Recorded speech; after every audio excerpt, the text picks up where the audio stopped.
السلام علیکم. grade 6 open کریں اپنی بک اور ہاتھ میں پکڑیں آپ اپنی پینسل. تو اب ہم شروع کرتے ہیں حمد کی. یہ اس دوسرے لیکچر میں حمد کے الفاظ کے معنی اور اس کی وضاحت یعنی تشریح. تشریح کا مطلب ہے نظم کو آسان الفاظ میں بیان کرنا. جی تو بیٹا سٹارٹ کریں حمد سے. بسم اللہ الرحمن الرحیم. جی تو پہلا شعر ہے حمد جناب باری رکھو زباں پہ جاری. شاعر کیا کہہ رہے ہیں اس شعر میں؟ حمد جناب باری رکھو زباں پہ جاری. اے بچوں، اللہ تعالیٰ کا نام، اللہ تعالیٰ کا ذکر اپنی زبان سے ہمیشہ کرتے رہو. باری اللہ تعالیٰ کے صفاتی ناموں میں سے ایک نام ہے. آپ کو پتہ ہے اللہ تعالیٰ کے بہت سے صفاتی نام ہیں اور جو کہ آپ سب کو پتہ ہے، آپ مارننگ اسمبلی میں اسے پڑھتے بھی ہیں. تو باری بھی اللہ تعالیٰ کے صفاتی ناموں میں سے ایک نام ہے اور جس کا مطلب ہے بنانے والا. تو وضاحت اس شعر کی کچھ ایسے ہوگی کہ اپنے پیدا کرنے والے کی، اپنے بنانے والے معبود یعنی معبود کی، اپنے اللہ کا ذکر جو ہے وہ اپنی زبان پر جاری رکھو. باقی ہے بس وہی رب، فانی ہے ما سوا سب. اللہ تعالیٰ کی جو ذات ہے وہ ہمیشہ رہنے والی ہے. ساری کائنات، سورج چاند، ساری کائنات، اس کے علاوہ اور بھی جو سیارے ہیں، جتنی بھی کائنات میں چیزیں ہیں وہ سب کی سب فنا ہو جانے والی ہیں، فانی ہے، ختم ہو جانے والی ہیں. جو صرف لا فانی یعنی فانی کا مطلب ختم ہونے والا، لا کا مطلب ہوتا ہے نہیں، لا فانی نہ ختم ہونے والا، وہ صرف ایک ہی ذات ہے اور وہ ذات ہے ذات باری تعالیٰ، اللہ تعالیٰ کی ذات. کافی ہے وہ اکیلا، باقی ہے سب جمیلا. اور اس ساری کائنات کو اور اس کے علاوہ جتنے بھی اور سیارے ہیں، جتنے بھی اور کائنات میں جہاں کہیں جو کچھ بھی ہے، اس سب کو چلانے کے لیے، ان سب کو سنبھالنے کے لیے، یعنی سارے کام جمیلے کو اس نے جمیلے کو کا نام دیا ہے. جمیلے کا مطلب ہے بکھیڑا. ٹھیک ہے. اور بہت زیادہ کام جب برڈن ہوتا ہے تو ہم جیسے کہہ دیتے ہیں بہت زیادہ پھیلاوا ہے، بکھیڑا ہے، اپنی جمیلے کو میں کیسے سمیٹوں گی یا کس طرح سے کریں گے. لیکن اللہ تعالیٰ کی ذات ان سب کاموں کے لیے، ساری کائنات کا نظام چلانے کے لیے کسی مددگار کی، کسی ہیلپر کی ضرورت نہیں ہے. ان سب کاموں کے لیے صرف ایک اللہ کی ذات کافی ہے. اس کے کن کہہ دینے سے، حکم کرنے سے ہر چیز ہو جاتی ہے. وہ حال کے جہاں ہے، وہ راز کے جہاں ہے. یہ نظم کا چوتھا شعر. اس میں شاعر کہہ رہے ہیں کہ اللہ تعالیٰ ہی کی ذات جو ہے وہ ساری کائنات خالق یعنی خلق کو پیدا کرنے والا، خالق پیدا کرنے والا، بنانے والا، یعنی ساری کائنات کو، سارے جہاں کو، جہاں کا مطلب یہاں پہ کائنات، ساری دنیا، سارا عالم، اس کو بنانے والی اللہ کی ذات ہے.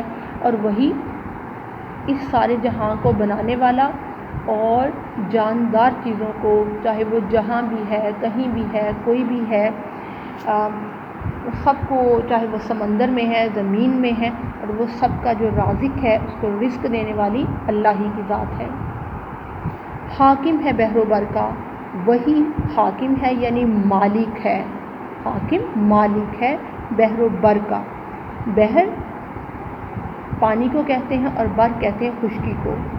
اس طرح یعنی سمندر کے اندر بھی جیسے آج نئی جدید تحقیق کے مطابق جس طرح ہماری زمین کے اوپر کہیں پہاڑ ہیں تو کہیں پودے ہیں، کہیں وادیاں ہیں، بالکل اسی طرح سمندر میں بھی، سمندر کی تہ میں بھی پورا ایک جہان آباد ہے۔ اور وہی چاہے وہ سمندر ہے، چاہے وہ زمین ہے، جہاں بھی کوئی چیز ہے، گیلی ہے، خشک ہے، تر ہے، تو وہ سب کا مالک جو ہے وہ اللہ تعالیٰ ہے۔ تر کا مطلب ہے گیلا۔ فرش زمین اسی کا، عرش بری اسی کا، یعنی یہ جو زمین ہے اور زمین میں پیدا ہونے والی ہر چیز جو ہے وہ اللہ تعالیٰ ہی کی پیدا کردہ ہے، اللہ تعالیٰ ہی اسے بنانے والا ہے۔ اس کے علاوہ عرش بری کا مطلب اونچائی، یعنی جو عرش ہے اللہ تعالیٰ کا، یا جو ساتوں آسمان ہیں، وہ بھی، وہاں بھی بادشاہت کس کی ہے؟ اللہ تعالیٰ ہی کی، مالک ہے، حاکم ہے، وہ اللہ ہی ہے۔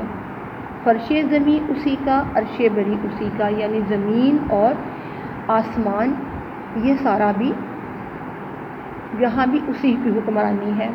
از ماہ تا بماہی ہے اسی کی بادشاہی۔ ماہ کہتے ہیں چاند کو، از ماہ چاند سے، تا بماہی اور چاند سے نیچے اگر دیکھیں، اوپر آسمانوں میں اگر ہم چاند نظر آتا ہے تو اس کے نیچے دیکھیں تو سمندر، اور سمندر میں کے اندر جو مچھلیاں ہیں،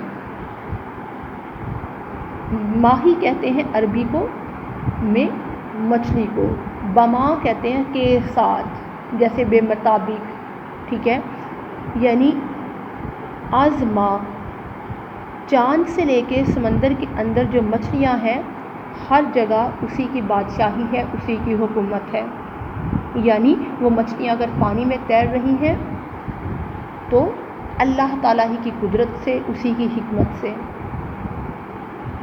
اور آسمان اور چاند پہ جو ستارے ہیں وہ سب بھی اسی کے تابع ہیں، اسی کی اطاعت کرتے ہیں، اسی کے فرما بردار ہیں۔ شہنشاہ جہاں ہے، معبود انس و جاں ہے، سارے جہاں، شہنشاہ جہاں یعنی سارے جہان کا، چاہے وہ عرش کے ہیں، چاہے وہ فرش کے ہیں، چاہے وہ خشکی کے ہیں، چاہے وہ پانی کے ہیں، جہاں جو بھی چیز ہے سب کا مالک وہ شہنشاہ ہے، وہ اللہ ہے، اور وہی معبود انس و جاں ہے، اور وہی انسان اور جنوں کا پیدا کرنے والا اور بنانے والا ہے، معبود۔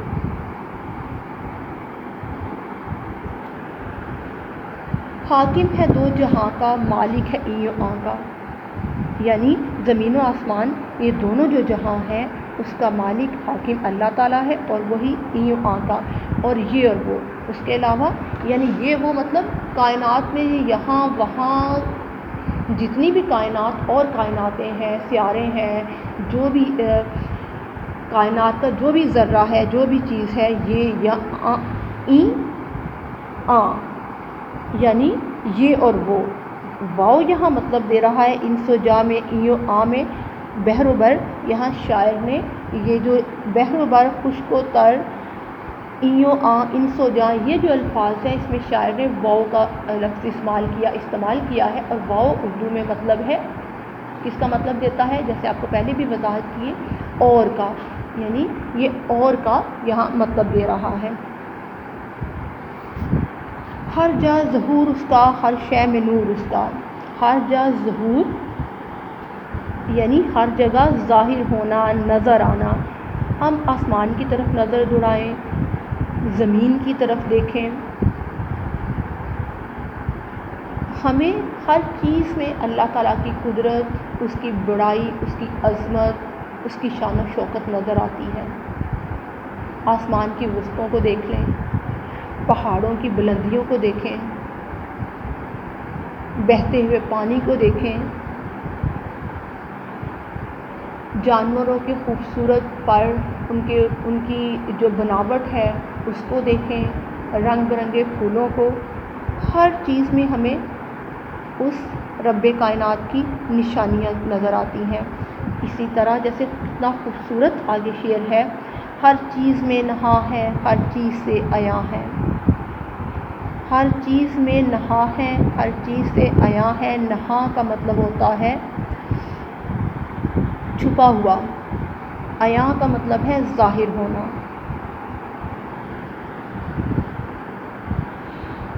اب دیکھیں کہ اللہ تعالیٰ کتنی عجیب بات ہے، اگر ہم دیکھیں تو اللہ تعالیٰ کی کوئی ایک جیسے پرومیننٹ ان کا کوئی شکل نہیں ہے۔ جیسے ہم درخت کو دیکھ کے کہہ دیتے ہیں یہ درخت ہے، اور جس طرح یہ انسان کی ایک ہمیں کہ یہ انسان ہے، یہ مچھلی ہے، اس طرح میں ایک پراپر اس کا یعنی اس کی شکل ہے، اس کی کسی چیز کی بناوٹ ہے۔ لیکن اللہ تعالیٰ کے ہمیں نہیں پتہ وہ کس طرح سے ہیں، وہ کیسے ہیں، وہ نظر نہیں آ رہے کہ وہ کیا ایک اسپیسیفک ہم نام دے دیں یا چیز کھڑی کر دیں کہ یہ ہے، لیکن اس کے وہ نظر بھی نہیں آ، اس طرح کی کوئی چیز نہیں ہے، وہ ہمیں نظر نہیں آتے، لیکن وہ ہر چیز میں چھپے ہوئے بھی ہیں اور نظر بھی آ رہے ہیں۔ وہ جو ایک بہت پیاری نعت ہے، وہ حمد ہے نصرت فتح علی خان کی، جو نظر بھی آ رہا ہے، جو چھپا ہوا ہے اور نظر بھی آ رہا ہے، وہی خدا ہے۔ یعنی اللہ تعالیٰ ہر چیز نظر بھی نہیں آ رہے، اور ہر چیز میں کائنات کی پھولوں میں، سمندروں میں، تیرتی ہوئی مچھلیوں میں، بڑے بڑے کائنات کے جو سورج چاند ستارے، ہر چیز میں، چلتی ہوئی ہواؤں میں، بہتے ہوئے پانی میں، وہ اللہ کی ذات ہمیں نظر بھی آ رہی ہے۔ اور کس خوبصورت شعر سے، چھوٹی سے شعر، کچھ الفاظ سے ہی شاعر نے کتنے اچھے وہ جیسے مثال ہے نا کہ کوزے میں دریا بند کرنا، ہر چیز میں نہا ہے، ہر چیز سے عیاں ہے۔ عجیب سمجھ آ رہی ہے بیٹا آپ لوگوں کو؟ گڈ۔ تو اگلا ہمارا شعر ہے، سب سے قریب تر ہے، سب سے عجیب تر ہے، خورشید میں نہ آئے پر ذرہ میں سمائے۔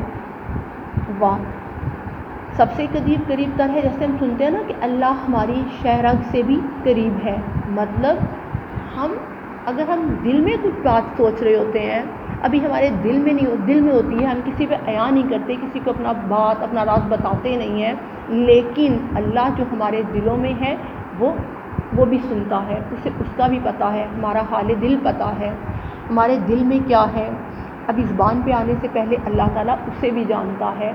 اللہ تعالیٰ ہمارے اتنے قریب ہے، ٹھیک ہے، جب ہم دل سے اسے پکارتے ہیں تو اللہ تعالیٰ سنتے ہیں، یہ ہمارا یقین ہے۔ کتنی عجیب بات ہے، لیکن وہ نظر بھی نہیں آ رہا۔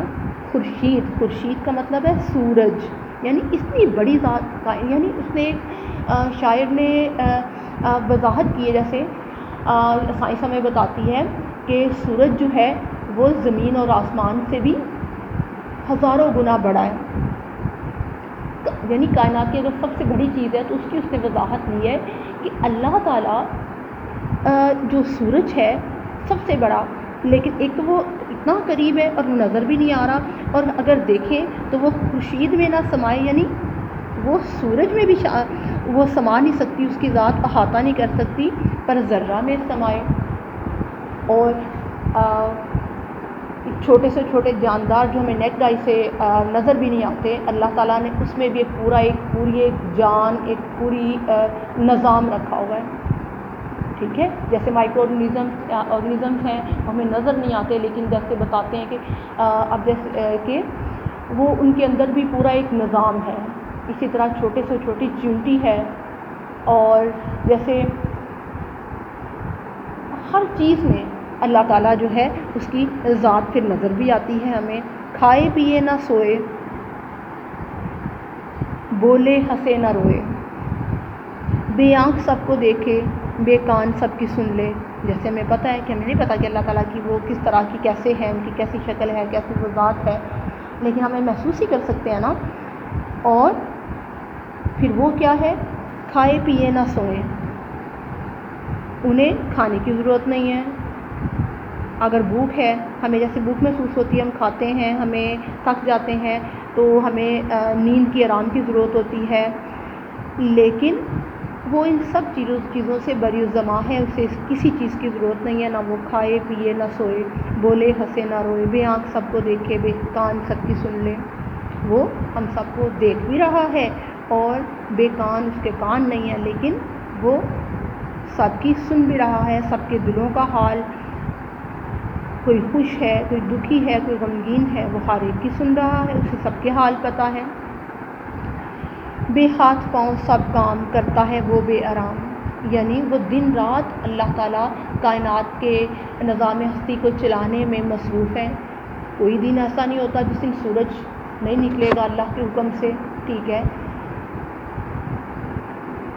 زمین، سورج، چاند اپنے اپنے مدار میں گردش کر رہے ہیں، پھول پودے بڑھ رہے ہیں۔ اب دیکھتے ہیں کہ درخت جو ہیں کچھ دن بہار میں اس کے جو خزاں میں پتے گر جاتے ہیں اور دنوں ہی دنوں میں دیکھتے دیکھتے اس کے پتے ہرے ہو جاتے ہیں، اور ایک چھوٹا سا پودا بیج بوئیں تو زمین کے اندر سے ایک چھوٹا سا پودا نظر آتا ہے، دیکھتے ہی دیکھتے وہ بڑا ہو جاتا ہے۔ یعنی جس طرف بھی دیکھیں، انسان کو دیکھیں، پودوں کو، جس طرف بھی دیکھیں، سارا کائنات کا نظام چل رہا ہے، ٹھیک ہے، لیکن وہ چلا رہا ہے وہ نظام، اور اسے آرام کی بھی ضرورت نہیں ہے۔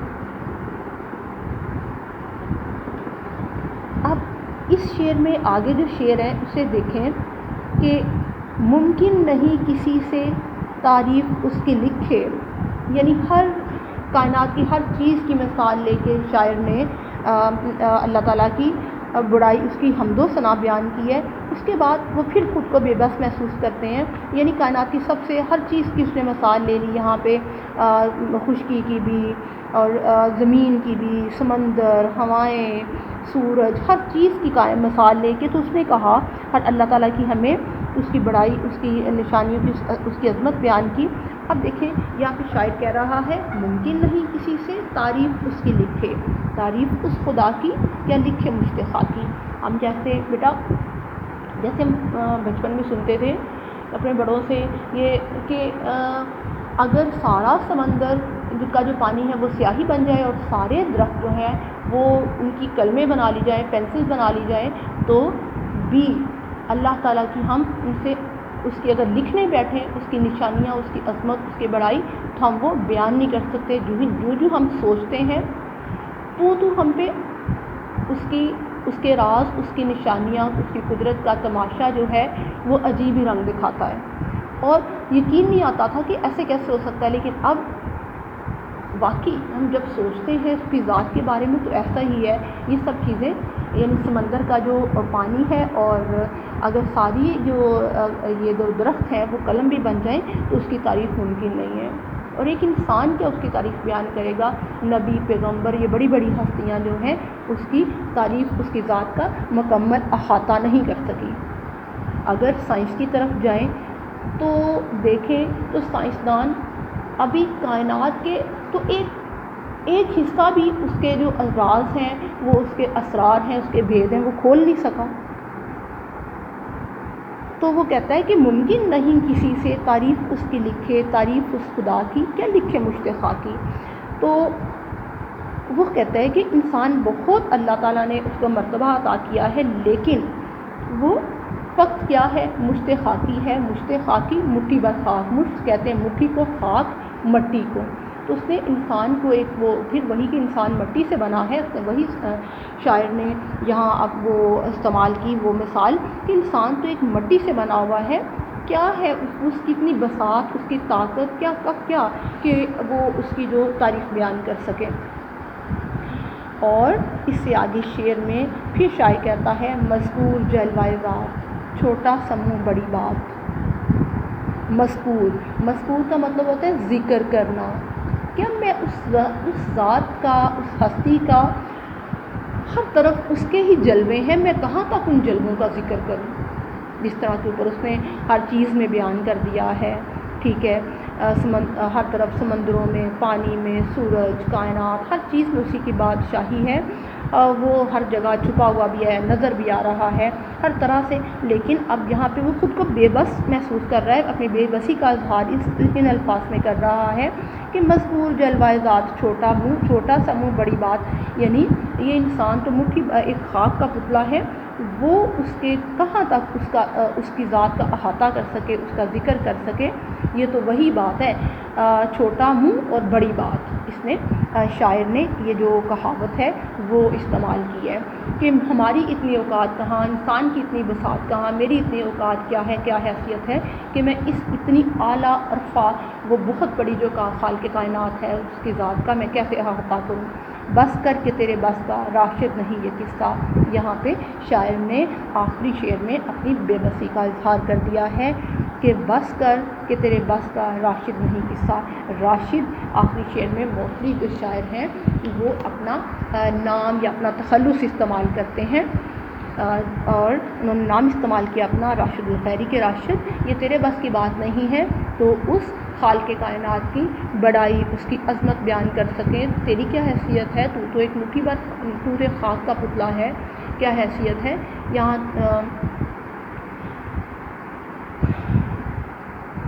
اور جیسے کہ آپ کو پتہ ہے، اس کے لیے جب ہم تشریح کرتے ہیں تو اس کے لیے اگر آپ لکھیں گے تو سب سے پہلے ہم ایک پیٹرن، خاص پیٹرن ہے، جیسے سب سے پہلے ہم شعر لکھتے ہیں پہلے نمبر پہ، دوسرے نمبر پہ حوالہ متن، یعنی نظم کا نام، حوالہ متن میں کیا جاتا ہے، نظم کا نام اور شاعر کا نام، اور تیسرے نمبر پہ ہم اس کی تشریح بیان کرتے ہیں، اس کی وضاحت کرتے ہیں۔ تو مجھے امید ہے کہ آپ کو اس کی سمجھ آ گئی ہوگی، الفاظ جو ہیں، جو مشکل الفاظ کی اور اس ساری نظم کی وضاحت۔ ٹھیک ہے، دعا میں یاد رکھیے گا۔ آپ اجازت دیں، اللہ حافظ۔